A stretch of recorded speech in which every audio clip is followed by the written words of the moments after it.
Jaime Marcos, Honorable Marcoleta. Maraming salamat po, Mr. Chair. Mr. Chair, inisa-isa ko pong nireview ang credentials po ng 35 senior officers of the Armed Forces of the Philippines at ang kanilang ad interim appointments na sila pong lahat ay nasa harapan natin. Sa akin pong palagay, silang lahat po ay dapat makonfirm na ngayong araw na ito. Pero Mr. Chair, I'd like to take advantage of their presence dahil po sa alam na nating nangyayari sa ating bansa ngayon. Palagay ko po, Captain, hindi naman po lingid sa inyong kaalaman yung napakaraming batuhan ng pananalita ngayon mula sa ating panig at sa kampo ng Embahada ng China. Alam po ba ninyo ay ang mga ito? Ako po bilang isang Pilipino, nababahala sa ganitong mga wala na yatang katapusang iringan at palitan ng sagutan sa bawat panig. Ako po ay naniniwala na ito po ay hindi nakakatulong sa dalawang bansa. Ganon din po ba ang pananaw ninyo? Yes, Your Honor. Ito po ay pinasimulan ng isang Commodore Tariela. Si Commodore Tariela po ay pumunta sa isang pamantasan natin at doon siya ay nagbahagi ng kanyang discussion at tinawag niya ang Pangulo ng China, si President Xi Jinping, na bully. At meron po siyang daladalang mga caricatures na nagsasalarawan po sa Pangulo ng China sa pangit na paglalarawan. Dahil po doon, malinaw po na nasaktan naman yung Embahada ng China na nandito sa ating bansa. At sinagot po nila yon na sana'y huwag ganito. At mula doon sa pagsagot nilang ganon ay dumami na po yung sagutan at sumali na po yung ibang mga political leaders natin. Ito nga po ang naging dahilan kung bakit ngayon dito sa Senado pinagtatalunan namin ng isang resolusyon na kung saan ay hinihingi ng Senado na ikondena natin ang lahat ng mga public statements na ginagawa ng Embahada ng China.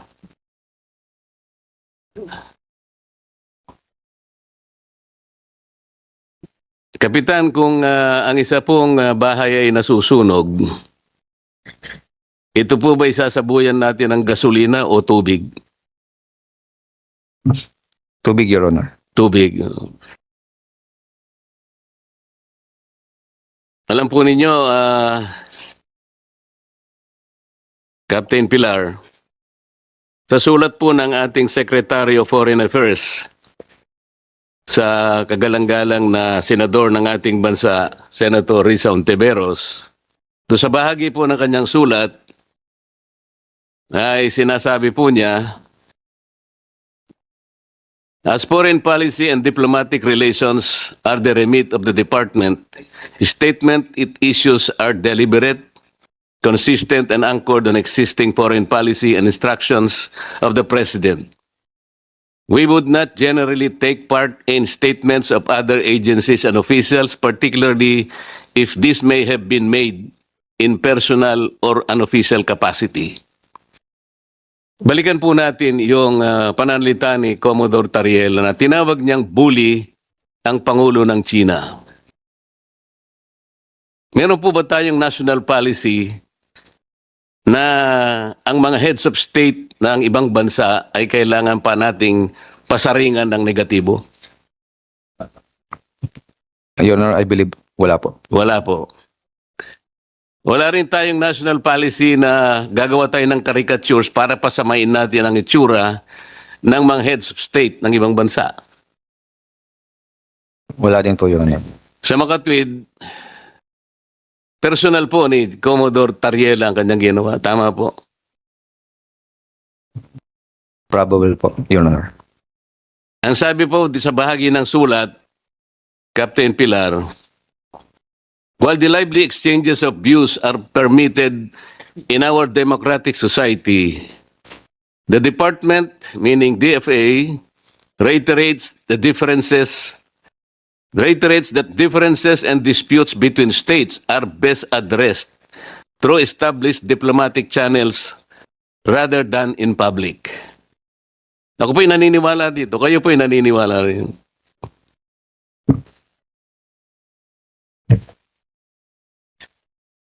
Yes, Your Honor. Okay. The department believes that escalation, even in public messaging, should be undertaken only when it advances clear strategic objectives and the national interest.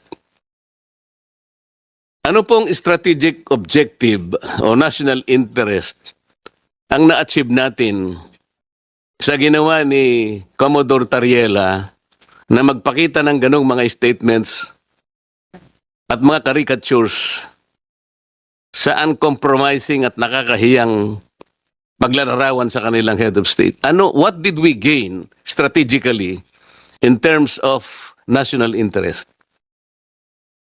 Meron po ba? Your Honor, I cannot answer on that. Hindi, sa panukat mo lang. Sir, being a member of the armed forces, we are voicing out the term RCs, our rights and our future, and we just stick to what is being dictated in our what is legally ours and what is stated in our law, sir. Tama po yun. Tama po yun.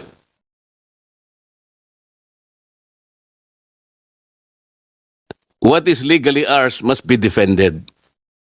Must be protected, and we should fight it out to the last drop of our blood. Yung legally ours. At kasama po ninyo ako doon. Kami pong lahat sasama sa inyo doon. Si Commodore Tariela po is the head of the WPS Transparency Group Office. But, Captain, he was not as transparent as he should be in explaining to you and to our people that our exclusive economic zone and West Philippine Sea are two different animals. Ang sinasabi po nila, at tama-tama naman po ito, meron na po tayong archipelagic baselines which were defined under Republic Act 9522. Malinaw na malinaw po yun. Walang pagtatalo dun. At mula dun sa archipelagic baselines na yon, madidefine natin ang exclusive economic zone, ang ating contiguous zone, ang ating territorial sea. Lahat po nandun. Ngunit, yun pong arbitral award, ang inaward lang sa atin at nilinaw, yung ating exclusive economic zone. Hindi po ni-rule ng arbitral award yung West Philippine Sea. Dalawang bagay po yun. Pinagsasama po nila yon. Alam po ninyo kung ba't tayo nagkakagulo, nagkakaproblema? Meron po tayong mga isla na occupied natin ngayon. Ito yung Kalayaan Island Group. Alam na po ninyo yon. Meron tayong 4 na features in the Kalayaan Island Group. Ito po yung Pagasa, yung Parola, yung Kota, at yung Lankiam. Captain, alam po ninyo yan. Incidentally, Mr. Chairman, itong 4 na features na occupied ng ating bansa, they are way, way beyond our EEZ. Wala po sila sakop ng EEZ. Alam po ba ninyo yon, Captain? Sagutin lamang po ninyo. Alam po ba ninyo na sila po'y wala dun sa limit ng ating exclusive economic zone? Be honest. It is Beyond, within our EEZ, sir. So hindi po ninyo alam na sila po'y wala doon sa EEZ? Ang akala po ninyo, they're within our EEZ? Sir, we are already occupying those islands. No. Chairman, tinatanong ko lamang po, alam po ba ninyo yung ating KIG na binubuo ng 4 na features ay wala po sa sakop ng ating exclusive economic zone? Huwag po kayong mahihiya. Kung hindi po nyo alam, I will not take it against you. Alam po ba ninyo na wala siya at hindi sakop ng ating EEZ? Yung 4 na features ng Kalayaan Island Group? Sir, those islands can also generate EEZs within. Mr. Chair, ang gusto ko lang sana sagutin niya kung mamaya po pupunta tayo doon eh. Alam po ba ninyo o hindi nyo alam na yung 4 features ng KIG are not within the limits of our EEZ? Yun lang po ang tanong. Sir, if we base the limits from the mainland Palawan, sir. It is... Kapitan, ito pong 4 na ito ay wala po sa ating EEZ. Yun po yung malinaw. Baka, kasi po, kaya po nagkakaroon ng pagtatalo. Hanggang ngayon, baka akala po ninyo, nandun sila sa EEZ. Wala po. They are outliers at nandun na po sila sa high seas. Mamaya po, sa pagtatanong ko, malalaman ninyo. Ngayon, ang sinasagot ninyo, itong KIG generates its own exclusive economic zone. Hindi po. Sino po nagsabi sa inyo that it basahin po ninyo yung arbitral award. Malinaw po ang sinabi na ito pong Spratlys and the KIG are RACs and they do not generate EEZ. Dito po tayo nagkakaroon ng problema. Pinipilit po natin na pag-isahin, parang interchangeably we're using the EEZ and the West Philippine Sea as one. Hindi po eh. Tingnan po ninyo, Chairman, in Administrative Order number 29, this is 2012, sinabi po niya yung extent po ng ating West Philippine Sea. They invoke Presidential Decree 1596 at nandun nga po yung KIG. Kaya po nahihirapan ngayon ang NAMRIA, including the Department of Foreign Affairs. Nandun po sa AO 29, Section 3 and Section 4, they are being ordered to prepare the charts, the maps, to prepare an official map of the West Philippine Sea and deposit it in the office of the UN Secretary General and notify the appropriate international organizations, including the International Hydrographics Organization, in relation to it. Bakit hindi po nila magawa hanggang ngayon? After 17 years, Mr. Chair, are you surprised why the NAMRIA and the DFA are unable to do this? Kasi nga po yung KIG lies outside our EEZ. At pag gumawa po sila ng mapa indicating the coordinates, appropriating the high seas, we will violate the UNCLOS itself. Yun po yung problema. Ngayon, si Commodore Tariela, I don't know kung alam niya ito o hindi, he does not want to inform the public, including the rest of the members of the armed forces. Kapitan, we swear to the Constitution that we will defend the Constitution, all the laws and orders and regulations. Kapag ka magkakaroon po ng giyera sa pagitan ng dalawang bansa, kayo po ang una nasasagupa dito. Kaya dapat po mas interesado kayo kaysa sa amin. Ano ba talaga ipagpapatayan natin dito? We will offer our lives, including the lives of our children, and to die for it. for something that is not even within our EEZ? Ang gawin natin po para madali, i-give up natin yung KIG. Then, mako-coordinate na natin lahat. But until and unless nandun yung KIG, wala nga po nasa labas po ng ating exclusive economic zone. Paano po malalagay sa entire West Philippine Sea? Mr. Chair, kaya po yun ang dahilan, hindi po tayo makagawa ng mapa para sana ma-submit na natin. And in our lifetime, we will able to see doon sa entire stretch ng South China Sea, lalabas doon ang West Philippine Sea. Tingnan po ninyo yung mapa ng mundo ngayon, Kapitan. Ang nakalagay South China Sea. Hindi ibig sabihin, sa China lahat yon. But in the entire expanse of that body of water, nandun yung EEZ ng Vietnam, EEZ ng China, EEZ ng Malaysia, EEZ ng ating bansa. Nandun sa South China Sea. Pero tayo, gusto natin, imbes na EEZ lang, theoretically ang nandun, gusto nating ilagay yung West Philippine Sea. That's good.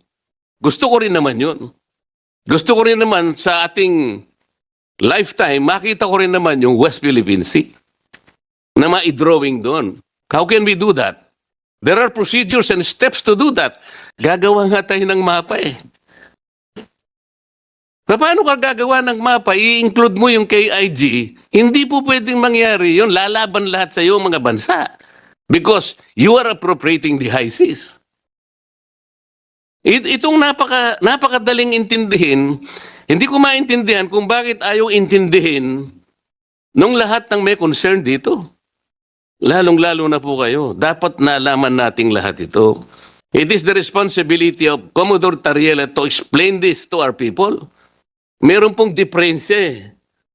Hindi po kukunti ang diferensya, Kapitan. Why? The distances are fixed. We cannot move in all these features into the EEZ. Sana mailipat sana natin. Ang Diyos lang makakagawa nun. Paano mo ililipat yung mga features na yung para ilagay dito sa lahat ng EEZ natin? We cannot do that. Pagkatapos pag mayroong nagsasabi ng ganito, Kapitan, si Marcoleta pro-China. Hindi po. I have been always for this country. And I will always be. Pero hindi natin po pwede pagtalunan lang natin salitaan, megaphone diplomacy. Kaya tanong ko po sa inyo kanina, what economic benefits can we gain from this? What strategic motive can we gain from this?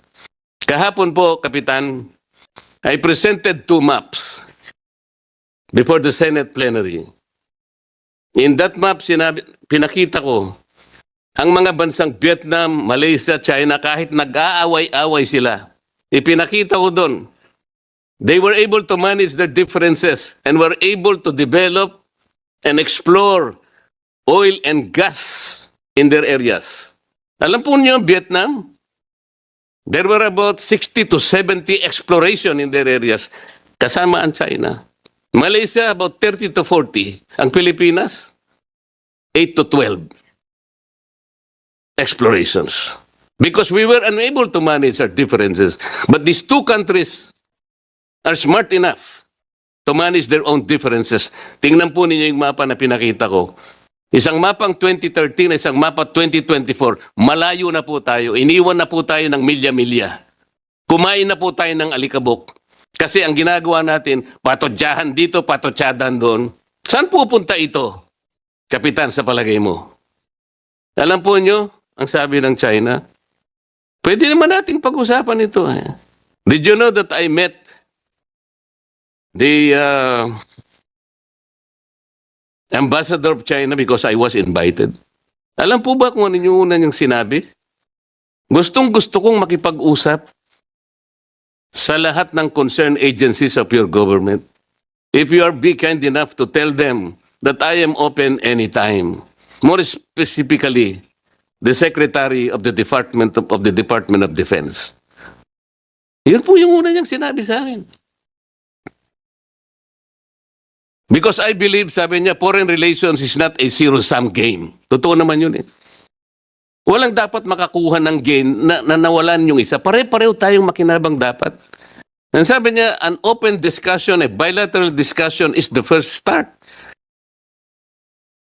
Bakit hindi po natin gawin yun? Yun lang naman ang pinakikiusap nila. Sabi ko, okay, you want to speak to the Secretary of National Defense? Yes, Your Honor. I'm really very willing. Medyo biniro ko pa nga siya, Chairman. No, maybe, why don't you text me? And I will show him your text message. Akalain mo, papalabas pa lang ako sa kanilang embahada. Tinext niya na ako. Salamat, sabi niya, Senator Marcoleta, for visiting us. And at sa pag-offer mo na ikaw nang magsabi sa aking gustong mangyari na gusto kong makausap lahat ang concerned agencies of your country. More specifically, Secretary Gibo. Sinulat niya, more specifically, Secretary Gibo of the Department of National Defense. Sana man lang even over coffee. So alam po niyo yung hindi ko po alam kung yung number po ni Secretary Gibo yung pa rin. Para mas makasigurado ako, kinausap ko po dahil meron kaming meeting ng ating Secretary of Foreign Affairs. Pinakita ko po sa kanya yung text message. At sabi ko sa kanya, pwede bang ibigay ko sa iyo para ikaw nang mag-transmit o mag-pass kay Secretary Gibo? Okay naman po sa kanya, Mr. Chair.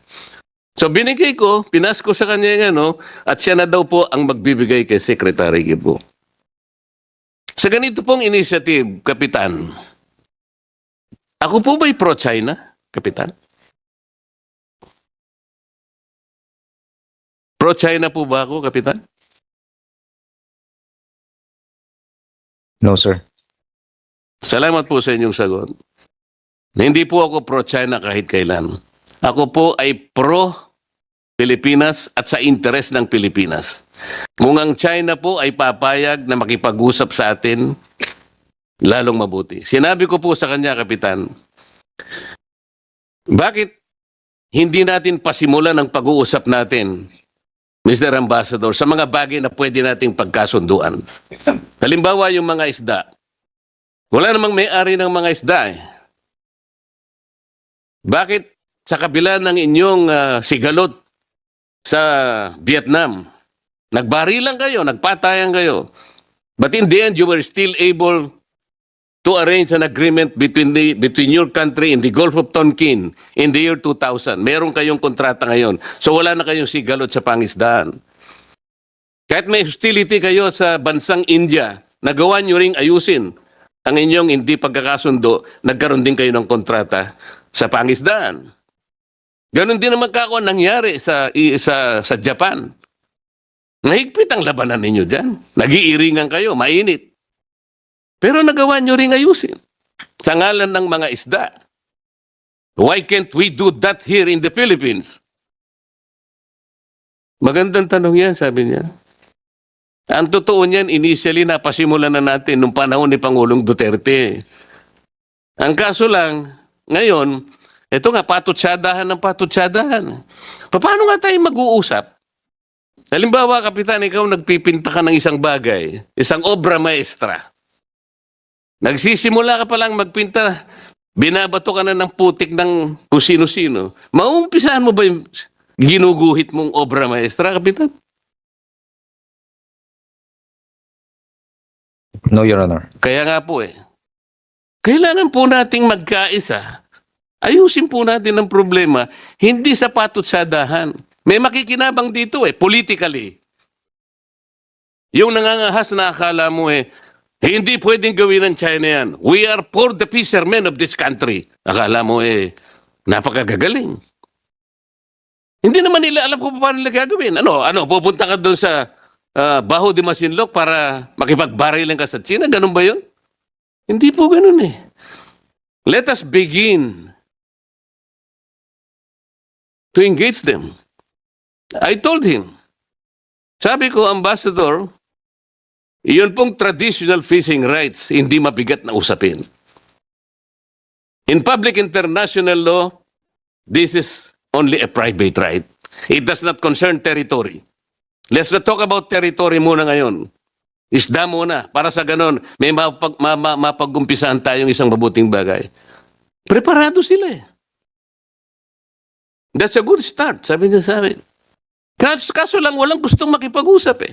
Kaya ko po sinasabi ito eh. Ulitin ko po, Kapitan. I was never pro-China.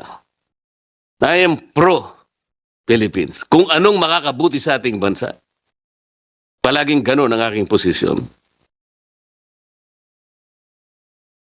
Sana po, naintindihan niyo ako, Kapitan. Salamat po, Mr. Chair.